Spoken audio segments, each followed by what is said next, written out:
Okay, well, welcome again to our May 2021 Zoom meeting. And first of all, I must acknowledge the passing of Bill Johnston on May 7th. Bill was a member of the Burlington Provost Club from 2011 to 2019. So in Bill's memory, please join me in a moment of silence.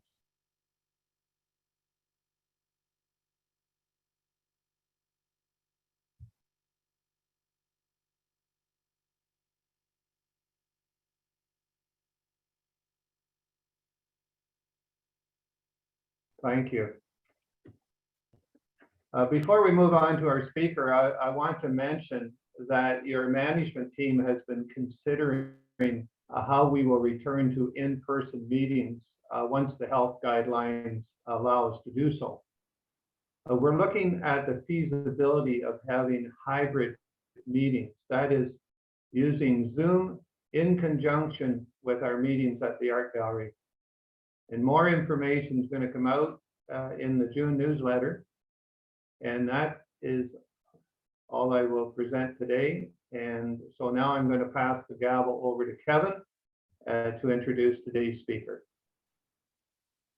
Thank you very much, Ken. Good morning, everyone. It's my great pleasure to introduce our speaker today, Dr. Dale Kalina. Dale is a local boy. He grew up in Oakville. Actually, our families lived on the same street for a while. That was a while ago. He attended Appleby College. He's a proud alumnus of that school. After medical school, he specialized in internal medicine and infectious diseases. And he's now an adjunct professor, assistant professor of infectious diseases at McMaster. He teaches there. He also actually has a business degree, which is a bit unusual for a doctor. He has an MBA, or they call it now an EMBA, in digital transformation. Dale, digital transformation, that sounds great, from the DeGroote Business School. Currently, he is the pandemic team leader here at Joseph Brant Hospital in Burlington. And Dale is our local expert, really, on COVID and on the pandemic. And as well as that, he's something of a media personality. We found that out, and you may have seen him. People walk up to him all the time now and ask, haven't I seen you on TV? Is that right, Dale? I think it is. So we're delighted to have him with us here this morning. And just before he begins, I do this occasionally. I know I bore people, but anyway, I'd like to share a personal story. It's a COVID story. We all have COVID stories. This is about my son, Sean. He works in a homeless shelter in Toronto. He's a supervisor there. And after a night shift about a month ago, he wasn't feeling very well, feeling quite sick. He had a number of COVID-like symptoms. He had a headache, he had a bit of a cough, and he was worried. And so he was very anxious to get a COVID test because this particular shelter that he works in had been hit with several COVID outbreaks, not just affecting the clients, but also the staff. In fact, his boss had gone down with COVID. So as soon as he got home, he logged on to the Halton website. That was at about 5 to 8 in the morning. And by 8:20, that's in less than half an hour, he had an appointment to go for a test at Joseph Brant. And he got his result actually later that same day. Thankfully, it was negative. So that's a pretty quick turnaround. So Dale, I want to say a big thank you to everyone involved in the testing. And I also for all the great vaccination work being done in Burlington and Halton. I actually had my shot at Joseph Brant and it went very smooth. I was in and out in 25 minutes. A great system you have there. Anyway, now for our topic this morning, one we're all very keen to hear about, and that is what does the future hold for us at this point, at this stage in the pandemic? So Dale's going to talk to that. His talk is entitled COVID-19 in Burlington, Where Do We Go From Here? And after Dale has finished, there'll be lots of time for Q&A. I'm sure there's going to be a lot of questions, so please have your questions ready to go. Okay, that's me done. Over to you, Dale. Thank you so much, Kevin, for that kind introduction. And I'm also glad to hear that Sean is doing okay, and such good work that he's doing, especially in the homeless shelters right now as well. It's been a particularly difficult time, especially for people who have kind of tenuous housing and things like that. And I think that sometimes that gets brushed under the table a little bit as well. So I'm just so happy to hear that that he's doing all that hard work. So as my screen starts to get shared today, well, let's see if I pop up. There we go. Can you guys see me? Can you hear me? Looking for maybe Kevin. Can you give me a thumbs up if you can see or hear me? You're all good, Dale. So as Kevin mentioned, I'm very happy to be here today, and I'm really excited to be able to speak with you all a little bit about what COVID has been like here in Burlington and in Halton region, and really where we go from here. So I'm going to tell you a little bit about that, a little bit about myself, and then, as Kevin alluded to, lots of time to answer questions afterwards, which is something that I'm really looking forward to as well. So as you can see behind me here, this is the view from Joseph Brand Hospital. Actually, I like to tell our patients that if they squint, it looks kind of like they're in the Bahamas. It almost looks like Bob Dixon's background right there as well. So well, maybe I'll get out of the way of myself here. So as Kevin has alluded to, I wear a few different hats. So I did indeed grow up in Oakville. I'm from around here, and I moved back after living abroad. Actually, I lived in the Czech Republic for a while. I lived in Saskatchewan, which is where both sides of my family are from, the Czech Republic and Saskatchewan. And now working here at Joseph Brand Hospital, and I live in Oakville. I work as our infection prevention and control medical lead for all of 2020, which is why I wore that hard hat you can see above. And that's as we were constructing our pandemic response unit, which I'll talk a little bit more later about. I'm also an actual doctor. I see patients, I see people in the hospital, and that's the picture of me in my face shield and my mask there was me on, I think it was New Year's Eve or Christmas Eve this year, working overnight at the hospital.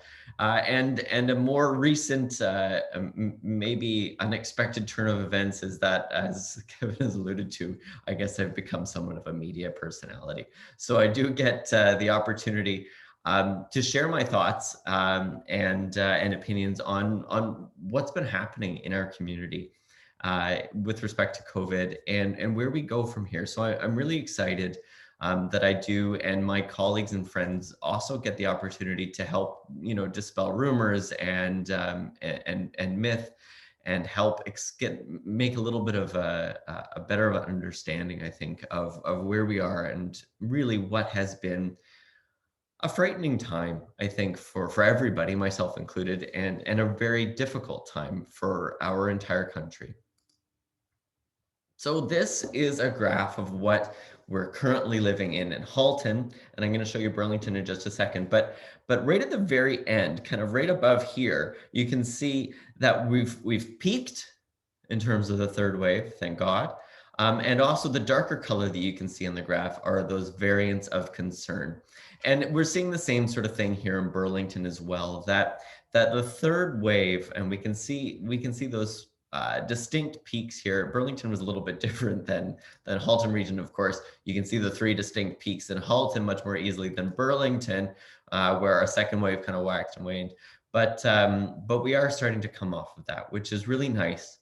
And it is the result not just of hard work of us in the healthcare industry, but of hard work of everybody, like I say, on the front lines, and that's all of you. The work that we do in the hospital wouldn't work if not for the fact that you are all staying at home, wearing masks, distancing, washing your hands, and of course now getting vaccines. And that's why we're able to get on top of the case counts that we have been experiencing. That's also how we've been able to pull away from the brink in terms of primarily ICU capacity, not just at Joseph Brand Hospital, but across the entire province. So where we are in Halton right now is that we are having far fewer cases on a daily average. As you can see in the top left there, we're at about 76 cases per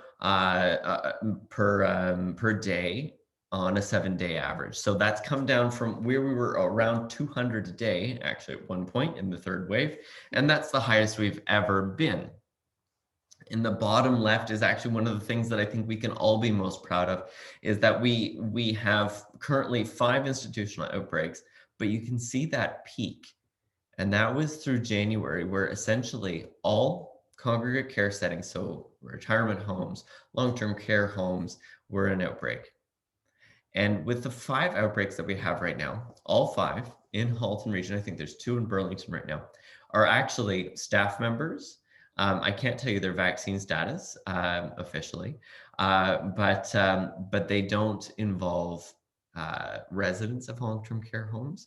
The people that are vaccinated that have been involved across Ontario in long-term care home outbreaks are now completely asymptomatic. And that brings a sharp contrast to what we saw in the second wave. And that's what this graph here shows.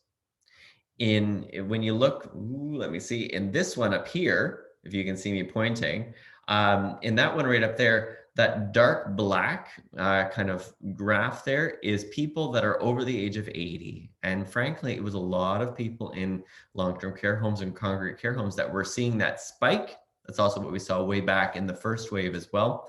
And we know that people in the first and second wave that lived in congregate care bore the brunt of this pandemic, which is heartbreaking. There were many people that lost their lives and many families that have been grieving as a result of that. But you can see right up in here, you can see I'm fiddling around with this new camera technique. In this wave here, in this third wave, it's turned on its head, which is all the result of vaccines. So you can see people that have not yet had the opportunity to have vaccines are at the top of that range, and that light blue color, and that's younger people. While at the same time, people who got their vaccines earlier on, so primarily 80 plus, and then also 60 to 70 to 79, are at the lower range of the outbreaks. And that just goes to show how well all of these vaccines have worked in our own communities here. It also speaks to how our healthcare system has been able to get on top of managing cases as well. At the same time, oh, sorry, I just need to respond to something here quickly. There we go. The healthcare system is getting better at being able to respond. When you look at that 79% ICU bed capacity, we're actually over 100%, but that baseline keeps changing a little bit, because at Joseph Brand Hospital, for instance, and at Hamilton Health Sciences in Oakville, at Halton Healthcare in Oakville, have actually been able to expand the ICU capacity. So that 79% is based on the new baseline, and that's why it looks so low. We're actually functioning at our peak. We were functioning at 160% capacity of our baseline in our ICU, which goes to show that not only were we able to do all sorts of what I'll say is creative things in terms of expanding capacity, but it also shows the limits to which we were strapped and the difficult measures that we had to undergo to be able to help people in more strapped jurisdictions, particularly in Peel, York, and Toronto, but really how the healthcare system in total has been able to brace for this and has been able to adjust, is what that 79% represents. Now for a little bit of good news, is that we in Halton, in the entire population, and this is not just eligible people, but the entire population of Halton, is sitting at 55% of people who've already received at least their first dose. It's just a first dose. It is getting better and better, but it is a good number. And that's why the numbers in Halton region have started to get better. For those of us who have been, or sort of those who have been infected after they've had a first dose, anecdotally, people are doing much better. And we don't see people in the ICU or in the hospital who've already had a dose and are past, particularly the first few weeks after their dose, when the immunity from that dose has already set in, which is really great news. And I know we'll be able to talk about that a little bit later. But in calls that we make to individuals who have unfortunately become positive, the people, once again, who've already been vaccinated have no symptoms. And that is what I'm encouraged by. When I've heard people talking about these vaccines, primarily in terms of what they can do, being that they turn COVID into a cold. And I'll be blunt, I don't care if you get the sniffles from COVID. I care if you can't breathe. I care if you have to come visit us in the hospital. I care if we have to intubate you. And I care if it's going to result in your family members having to grieve for you. That's what I care about. If you get the sniffles, that doesn't matter to me. And that's what we see for people who've had the vaccines. Every age range, so on the Halton website, we subdivide by 5 years. So every age range over 45 has over 50% vaccines. Every age range above 50 has over 65% received their first vaccines. And if you look at the older age ranges over 80, 75 and over 80, that's very close to 90%, which is exceptional. And that's why we are where we are, is this group effort to be able to get as many people vaccinated as possible. So what have we done at Joseph Brand? So this is a picture from way, way back when. This, I think, was actually from over a year ago at Joseph Brand Hospital, and one of our first iterations of how we screen people. So when you do come into the hospital, everybody gets screened for exposures, for symptoms, and now for vaccine status as well. This is one of our earlier iterations. We've got what I'll call more robust screening stations now, but it goes to show what we've been referring to as the new normal for quite some time now, is subdividing our population and subdividing the level of risk that people have based on vaccine status, based on exposures. And that's what we're going to, I think, continue to see more of, not just within the healthcare system, but as we're going to start to see later in the day today, actually right after this, I believe the Premier of Ontario is going to be speaking in a press conference to announce what Ontario will look like as it opens over the next few months. And in actual fact, I think I have to be a talking head on TV to talk about it afterwards too.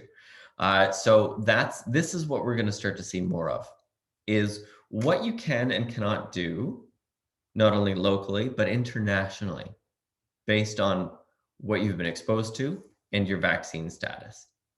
We're already starting to see that in the United States. We heard about what this is going to look like in Europe in terms of travel to Europe as of yesterday, that it was announced that people who've had their full course of vaccines will not need to quarantine when they arrive within the European Union. And this is the type of thing that we're going to start seeing as we move forward. So I like to show people, and this is not just because I keep my passport right here, is that I myself, you can see my passport here, I myself in my passport keep not only my, as you can see, my yellow fever vaccine card, which is the precedent for vaccine status. So you can't travel to about half of the world without a yellow fever vaccine card. So I used to live in Kenya, so that's why I have mine. And this is my vaccine card. I keep that right there in my passport. And that is something that in the interim, before we do have some sort of electronic version of that, that's something that I recommend to people, because it shows that you have your vaccine status and you don't need to do things like quarantining. Other things, of course, that you've heard at Joseph Brand Hospital, we opened the pandemic response unit that right now we are using for vaccines, but we've had to use in the past for inpatients as well. And that just goes to show the level of inpatient status that we had, the number of people that we had to care for. And having this field hospital developed, and of course, we were one of the first field hospitals to have built to have been built in Ontario, followed by Trillium Health Partners in Mississauga, and more recently by Sunnybrook Hospital in Toronto and Hamilton Health Sciences in Hamilton. But we really were on the forefront of being able to wax and wane with our community's needs. So we're happy that we've been able to use this for a number of regional resources and for vaccines right now as well. And this is what it looks like inside. So when people have called it the tent, it really looks nothing like a tent inside. I think it was Kevin, you mentioned that you'd been vaccinated within it, and it's a pretty advanced structure, I have to say. And these are the beds and everything like that. So it is a fully fledged field hospital inside. That's actually pretty comfortable.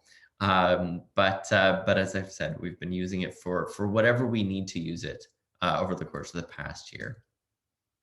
We also, in various iterations, had to close down different areas of our hospital for testing centers, which we continue to operate. This was actually my old clinic that we cordoned off and made into one of our initial assessment centers.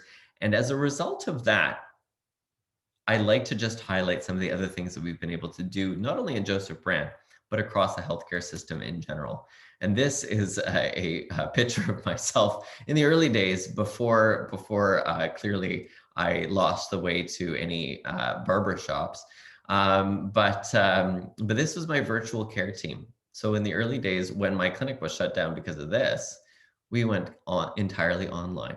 So we had virtual clinics, video conferencing, text messaging, telephone calls. We had a lot of different opportunities to be able to make access to care uninterrupted for people.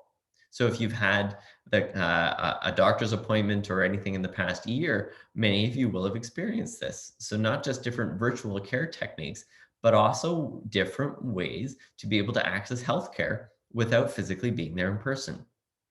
And that is what Kevin was alluding to in my introduction of what digital transformation is. So that is my business raison d'etre. But that is what I was also able to help bring to Joseph Brand Hospital, and what we across our healthcare system in Ontario have been able to manage as well, to allow for people to experience healthcare in a safer way, and in a way that it's not just for a pandemic. I mean, at the end of the day, one of the benefits is that you don't have to pay for parking at the hospital. Believe me, I know that. But at the same time, if you have any accessibility issues, if you can't leave the house, if it's difficult, or frankly, if you are traveling perhaps, some of us will be able to access care to our physicians and our healthcare partners via virtual means. It's also meant that mental health programs, for instance, at Joseph Brand Hospital throughout the pandemic, first of all, we're not inhibited by the pandemic, and we're actually able to expand, which really goes to show the different innovative techniques that have been used across the board, not just in infectious disease, but also in internal medicine, in psychiatry, and in surgery, to be able to expand the resources that we have available to our community. So this pandemic has affected, of course, every aspect of everybody's lives. I know we're here to talk primarily about vaccines and about where we go from here, but this is part of it. Part of the silver linings of this entire pandemic has been the ability for us to think creatively about how we provide care to our community, how we use virtual care, and how we look out for one another. So with that, I look forward to answering a few questions and discussing where we are and where we go from here. And although I'm not Anthony Fauci, as you can see, my dog Lloyd, he's particularly interested in what Dr. Fauci has to say, but hopefully I'll be able to answer your questions just as well. Thanks again for having me, and I'm really looking forward to our discussion. Okay, thank you, Dr. Kalina. And what we're going to do now is move into Q&A. And if you have a question, raise your hand. Gary will keep an eye out.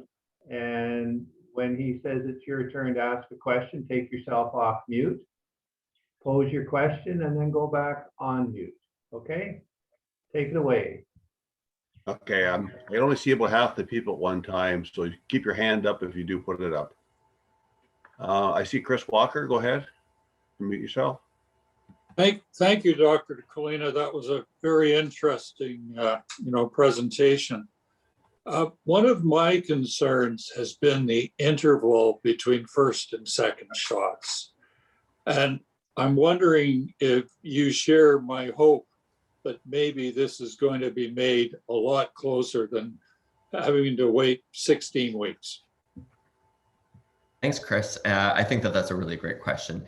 And you're very right. It's caused a lot of, I'll say, consternation over the course of the past several months, at least. So, I mean, at the outset, I will say that the decision to delay second doses of the vaccine could not possibly have been an easy decision to make. The recommendation from the National Advisory Committee on Immunizations, NACI, of course, made the recommendation to delay first doses to 4 months, which was a decision that was made based on how we know vaccines work. And usually vaccines are actually administered. You get a primer dose, and then about 6 months later, usually you get a secondary dose. The studies to validate how well primarily the Pfizer and the Moderna vaccines work were, of course, conducted at 3 and 4 week boosters, respectively. And those, I think, were done for a variety of reasons. Number one, and least in a least jaded response, the reason why they were done that way was to make sure that we could get upfront immunity as quickly as possible.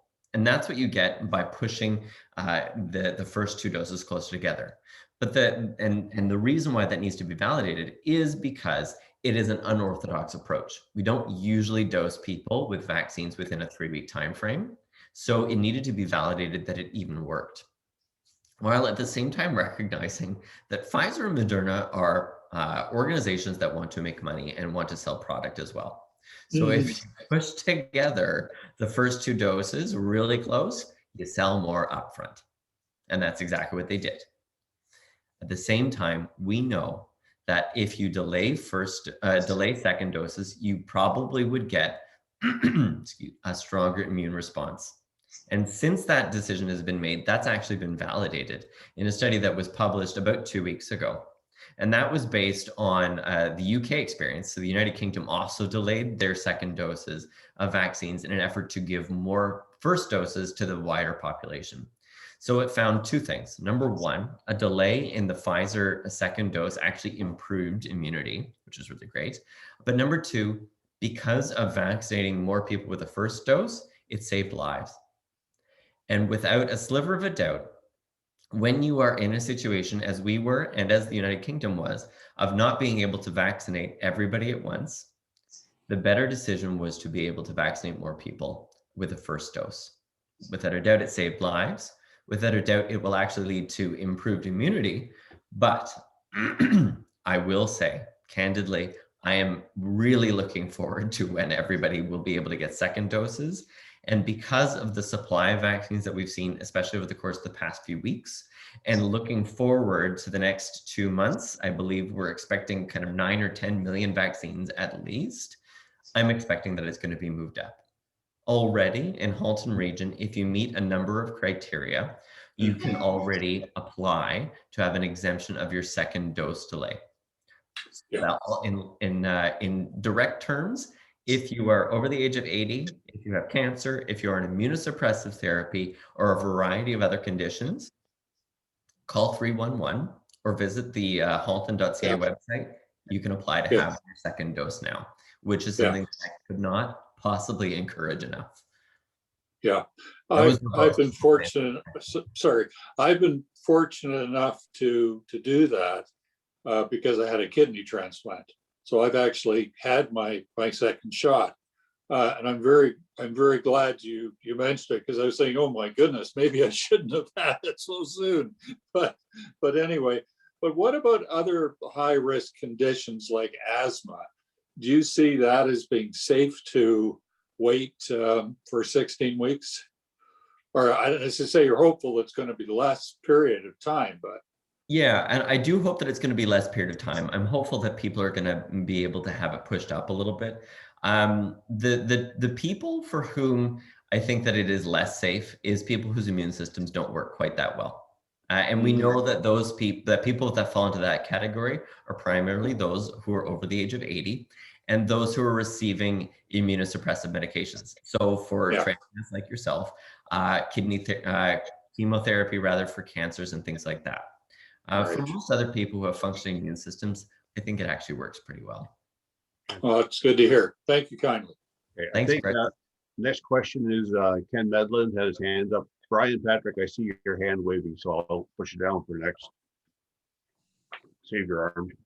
Ken, if you want to unmute, go ahead and ask the question. Good morning, Doctor. Thanks for all you do. I have a concern. Several of my dear friends are surgeons, and I've observed them and have told them they're looking very, very tired and stressed these days, with, I'm sure, good cause. What steps are being taken within the medical community to ensure that these very valuable assets are taking care of themselves? I'm concerned about mental condition as well as physical. Is there a monitoring system in place amongst the medical community to ensure that these people are receiving the care they need? I think that's a really great question, Ken, and I really appreciate that. I think that shows great insight into what it has been like for primarily, yes, for people in my field and for me personally as well. It's been incredibly difficult. The amount of time, yes, but also the amount of what we call kind of moral injury that is inflicted because of some of the conversations we've been having about triaging care and about these sorts of things. It's been tough. And because of this, we have had a lot of networks that have been built, not only amongst physicians, but amongst all healthcare workers at our hospital, and a lot of support from our chief of staff, chiefs of surgery and medicine. There's been a lot of help that's been offered and given to me personally and to a lot of the surgeons. Do keep in mind that with respect primarily to the surgeries, maybe as a bit of a maybe double-edged sword, because a lot of the surgeries have been canceled, there has been a little bit of reprieve, I think, for some of the surgeons. While at the same time, that in and of itself adds some stress to people's lives. There are always 2 surgeons in every surgery and an entire healthcare team. So do rest assured that if anybody does need a surgical procedure, there are a number of checks and balances that are in place to ensure the safety of anybody who is there and ensure the safety of the healthcare team as well.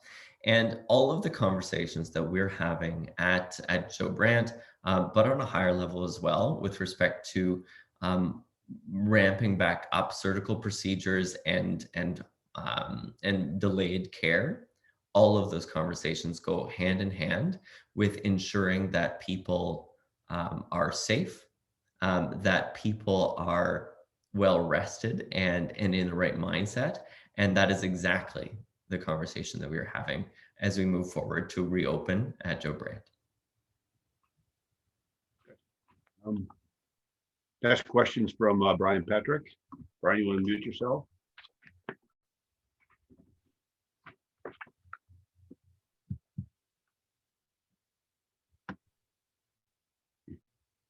Brian, you're still muted.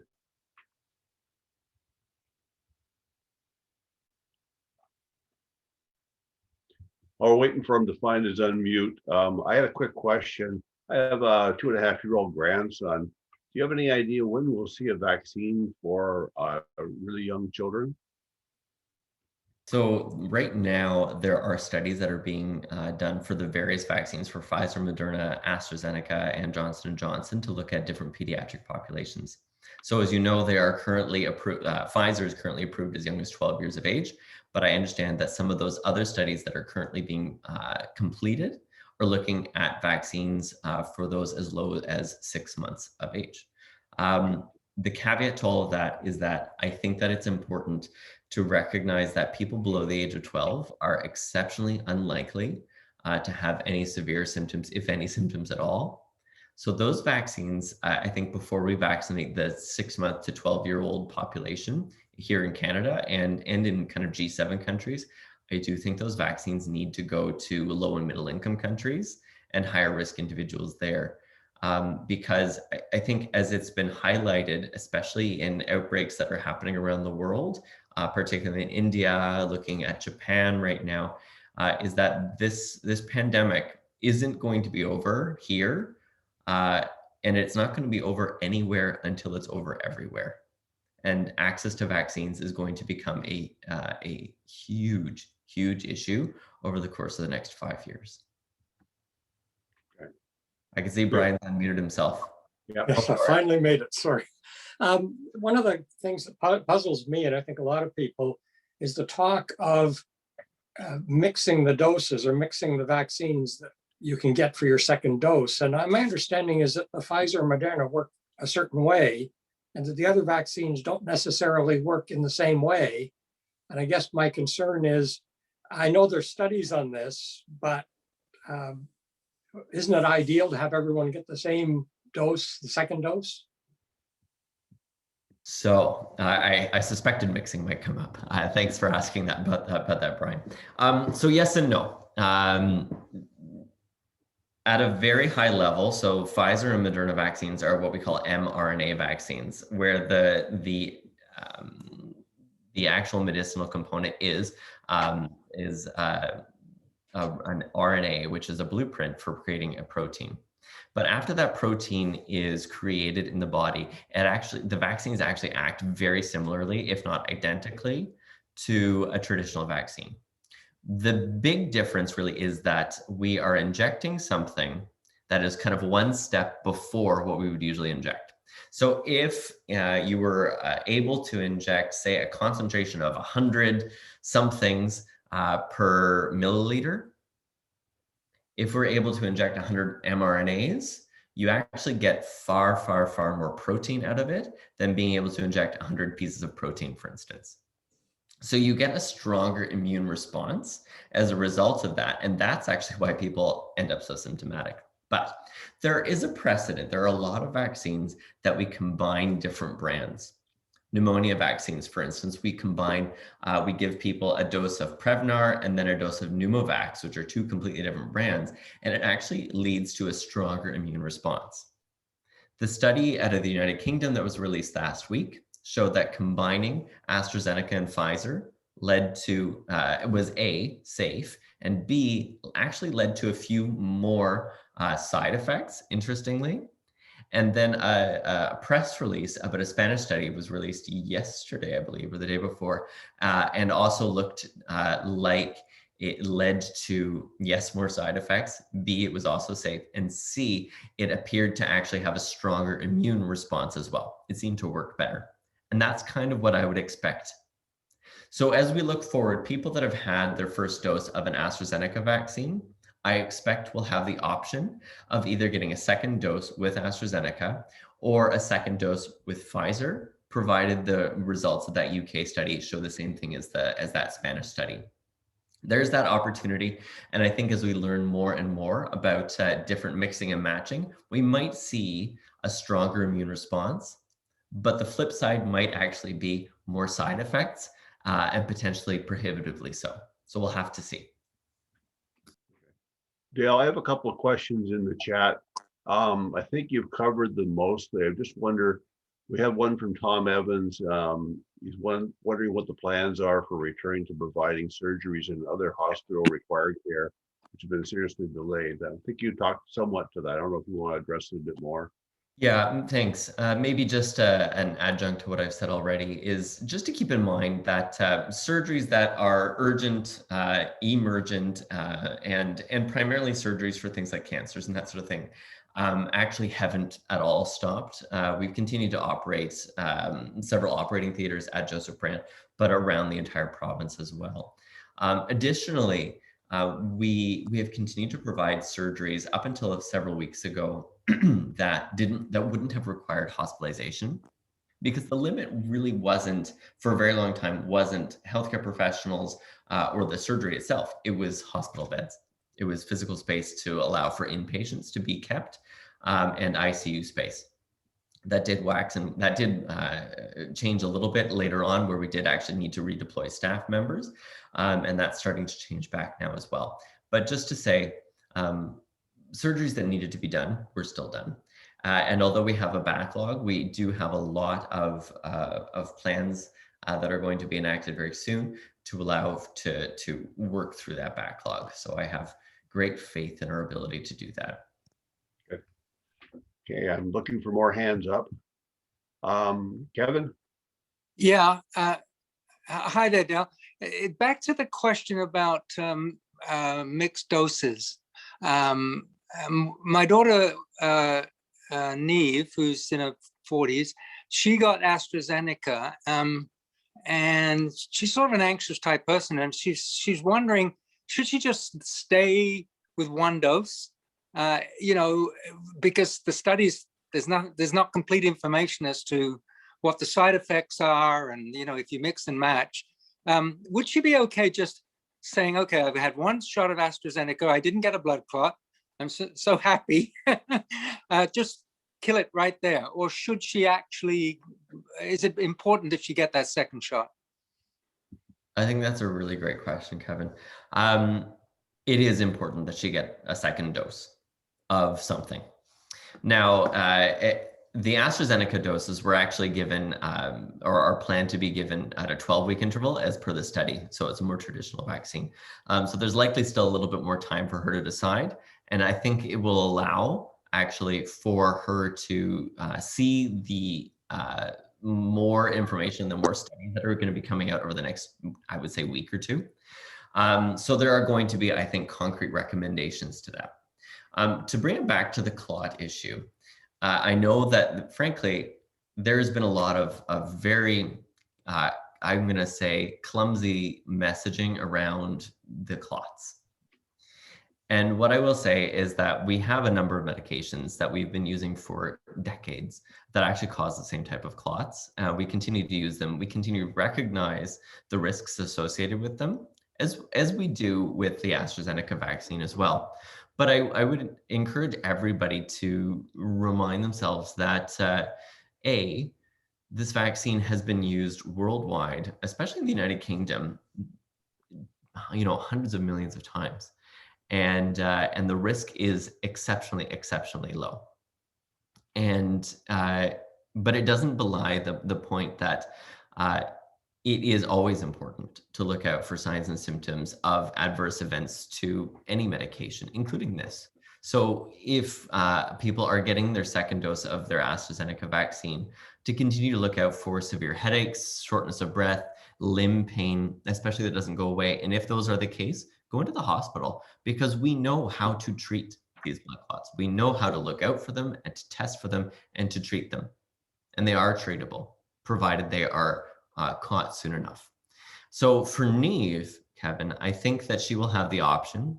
I expect that she will have the option to do one of two things: either to get a second dose of the AstraZeneca vaccine, which, to reinforce, is safe and a very good idea, and continue to watch for side effects, or likely to have a second dose with the Pfizer vaccine. And if that is the case, I expect that there are probably going to be more fatigue, pain, fevers, chills, things like that after that dose, but that both will likely be options for her. Okay, thanks, Dale. That was great. I'll tell her all of that. Okay, we have Jim McDowell has a question. Jim, you want to unmute? Yeah, I found my cursor.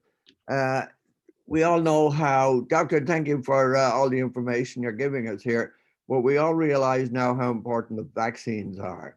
And there is no regime for mandatory vaccination of healthcare workers, particularly in highly congregate areas like long-term care and retirement homes. What's your idea on making employers have a mandatory vaccination program? It's really hard to do. It's very hard to mandate that. And that's part of the difficulty, I think. At the end of the day, having the vaccine makes it the situation safer for you, for yourself, number one. It probably leads to fewer transmissions of infection. It probably leads to lower vaccine rate or lower infection rates in general. But the most important thing is that it protects you. So the best thing that you can do in any situation, whether you live in a retirement home or long-term care, to protect yourself, frankly, from staff members, is to get vaccinated yourself. And I think that's number one. But that's primarily an employment law question, which is certainly not my area of expertise, but I do understand that it is exceptionally difficult to mandate vaccines for employees and even for students in schools. As you may have heard the Minister of Education articulate, that will not be a prerequisite for re-entering in-person schooling, regardless of my personal opinions, will be to be vaccinated. So it is a bit of a difficult subject, because I would love to be able to mandate that everybody be vaccinated, because it improves everybody's safety. But I recognize that it is difficult, if not impossible to do. Good. Dale, I realize you have a hard stop at 11. We've got about 3 or 4 more people with questions. We'll see what we can squeeze in. And if you have to go, wave your hands and we'll get you out of there, okay? Milburn, you had a question? Yes, thanks, Doctor. How do you see the Joseph Brant handling the requirement for burnout or requirement for additional personnel to handle a backlog of surgeries or whatever, and make better use of your so-called tent for its original intention to handle actual people, rather than vaccinations, which could be done elsewhere? Burnout is a large issue, and was before the pandemic as well. Not only is it something that I'm passionate about, but has been something that we've all been talking about within healthcare quite a lot. And I think that we all as a group actually struggle with managing burnout for ourselves and as an organization, not just at Joe Brant, but across the country, across the world, really. So I know what we've been doing at Joe Brant is starting the conversation. We've developed, groups, programs, and support groups as well for people to help with burnout. There has been the availability of counseling services a lot, which I know I myself have taken part in and have found very helpful. And sessions like mindfulness, sessions like how to improve your ability to continue to cope with what is an ongoing crisis. And so while I think that it's an ongoing struggle, and I think that we continue to all work on this, I think that it's very much at the forefront of how we all return to what we're calling the new normal. And I think that needs to be built into that. Okay. Next question is from portion of the question was, how do you feel they handle the backlog, which probably is going to require additional personnel? You're right, and probably, hopefully, hiring more staff. Hopefully, that's a possibility to be able to, whether that's hiring more surgeons and nurses, but we also know that, frankly, there are not many, if any, healthcare workers right now that are unemployed. So it's a bit of a strapped industry right now too. It's tough. Good. All right, thank you. Okay, Jim Pressard, sort of. Jim Shorters. Sort of things, Jim. I just want to thank Dr. Kalina for an excellent presentation.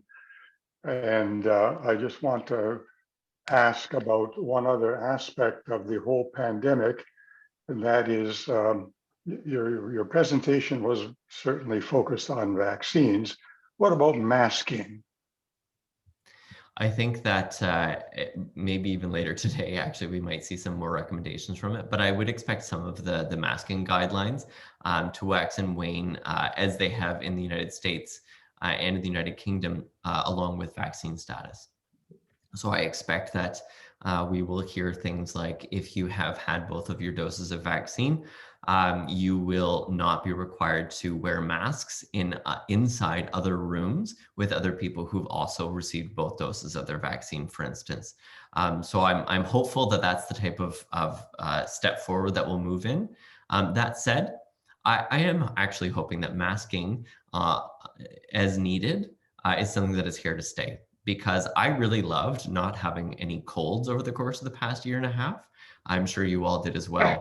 And really the benefit is that if you yourself have a cold, you should be comfortable wearing a mask in public as not to infect other people. And that is and has been commonplace, particularly in Asia, for the past decade or so. And I hope actually that this is something that is seen as community-minded going forward. And I just want to say, I can see that there's a number of questions here as well, and I know we're not going to be able to get through everything. Gary, if there are additional questions that I'm not able to answer today, please feel free to maybe take them down or receive email. I'd be happy to answer them as quickly as I can, perhaps via email, for instance. Okay. Are you out of time now, Dale, or do you? I've got. I got Cliff Baker and Bob Shaw have questions, so we'll see if we can squeeze them in. Yes, my question is for Dale, Mr. Kalina. The general topic of non-believers and anti-maskers and anti-vaxxers, are there any steps being taken to address that problem? Because it is definitely a large problem, I believe, and I just lost a family member due to the actions of an anti-vaxxer who refused to have an elderly parent vaccinated. I'm very sorry to hear that, and I have seen a lot of that personally myself, unfortunately. So there are a lot of things that are being done. Yesterday, I actually attended a seminar provided by the Public Health Agency of Canada on addressing that specifically. So I think some of the things that we can all do ourselves is, first of all, get vaccinated ourselves, but second of all, have the opportunity to discuss why. You know, ask questions, understand and meet people where they are. You know, why are you concerned? What are your issues? What fears do you have about vaccines or masks? And to be able to start that conversation in a way that is hopefully more objective will allow for that conversation to move forward. As it's tough, it's difficult, and I think is often, at least in my experience, made worse by everybody's biases, including my own. So it is I think an issue, hopefully of actually not as many people. I think it's more a vocal select few, unfortunately, especially given our vaccine rates here in Halton. But I think opening it up to a constructive conversation and getting vaccinated and protecting yourself is what I would do as first steps. Are there any programs that might be addressing that, so to address the general population on that? Yeah, so Public Health Agency of Canada does a lot of programming about that. So does Public Health Ontario, and even the Ministry of Health has some programs and some resources that are available at ontario.ca, and that's what I would encourage you to reach out to. Thank you for that. Of course. Dale, got one last question from Cliff Baker, if he still has a question. Go for it, Cliff. Good morning. My question is regarding the variants. And we've heard of all the different variants around the world, India, Britain, etc. And they've obviously been coming into Canada, or supposedly coming into Canada. My question is it possible that some of these mutations are a result of what's happening right here in Canada, as opposed to being transmitted by people coming into the country or into the province through our porous borders? Yes, so it does. So just to recognizing the time, two quick things that I would say about that is that I do think we actually need to close some of those loopholes to traveling in. The majority of cases are not from travel, but ensuring that we do have strong quarantine measures for anybody who's entering the country by foot, land, or air. I think that it's cumbersome, it's frustrating. I recognize that, and it's expensive, but it is also safer. That said, yes, viruses, including COVID, the one that causes COVID-19, are continually mutating, but the level of mutation is proportionate to the number of reinfections and the amount of virus circulating. So it's less likely to be developing here domestically than it is in the United Kingdom, United States, or India, for instance. But controlling the virus domestically and internationally will help decrease the risk of variants tremendously. Dale, I think we have to wrap it at this point. Ken, if you want to take over. Sure. Yeah, thanks, Dr. Kalina. I'd like to throw just one quick comment about the anti-vaxxers, the people resisting vaccination. I think of traffic lights and seatbelts. Both of those were imposed by law for the greater community good and imposes restraints on our personal rights, and that's what legislate. That's what government is supposed to look at. So I just throw that comment out that we accept certain restrictions in our lives for the safety of our community. But anyway, thank you very much. It's been a great presentation, very articulate, and response to our questions. And I'd like to thank you. And I think of all the media barrage of information we've received, you've been able to provide us with a level of sanity and comfort. Thank you very much. And please, you can leave the meeting with our thanks. Thank you again for having me. I do have to go, but it was great to be here. Thanks, Dale. Take care. Okay, everyone, this program, this presentation and question period has been recorded and will be put up on YouTube in the next few days. And just for your information, to make a note for the next month's meeting is June 17th, same place, same station.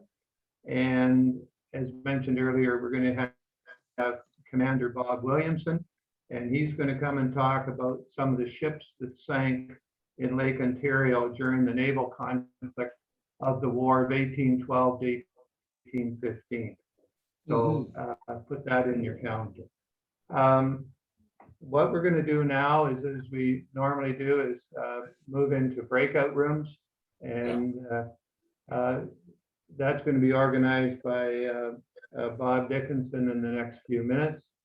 Please stick around. You can carry on the conversation we've been having here for the last while. So please stick around. Bob will place you, we'll place you into breakout rooms, and thanks very much. Sorry, can't stick around today.